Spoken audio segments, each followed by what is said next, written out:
আপনার মোবাইলের screen colour temperature কিভাবে পরিবর্তন করবেন আজকের এই ভিডিওর মাধ্যমে শিখতে পারবেন। মোবাইলের স্ক্রিন কালার টেম্পারেচার পরিবর্তন করার জন্য কিন্তু কোনো অ্যাপ গুগল প্লে স্টোর থেকে ইনস্টল করতে হবে না। ভিডিওটি খুবই ছোট্ট, তবে শেষ পর্যন্ত দেখবেন। আশা করি গুরুত্বপূর্ণ একটি কাজ শিখতে পারবেন। টেকন বাংলা চ্যানেলে নতুন এবং গুরুত্বপূর্ণ একটি ভিডিও আপনি প্লে করেছেন, আর আমি আছি আপনার বন্ধু নাসিম। এমন গুরুত্বপূর্ণ ভিডিও কিন্তু সব সময় আপনার প্রিয় এই চ্যানেলে আপলোড করা হবে, অবশ্যই সাথেই থাকবেন।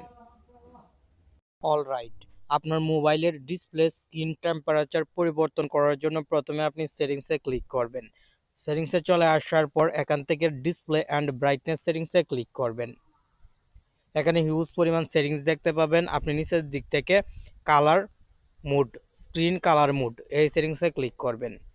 স্ক্রিন কালার টেম্পারেচার একটি সেটিংস এখানে পেয়ে যাবেন এবং নিচের দিকে কুল, ডিফল্ট এবং ওয়ার্ম তিনটি সেটিংস থাকবে।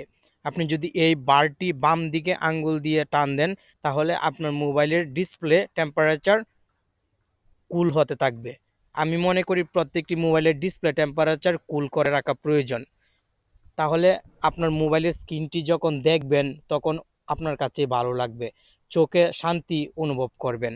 আর যদি ওয়ার্ম দিয়ে রাখেন তাহলে আপনার কাছে বিরক্তিকর মনে হবে, ডিসপ্লেটি একটু লাল লাল মনে হবে। তাই আপনি আপনার মোবাইলের টেম্পারেচার কুলের দিকে রাখুন। যতটুকু প্রয়োজন আপনি আঙ্গুল দিয়ে এভাবে অবশ্যই কাস্টমাইজ করে নেবেন।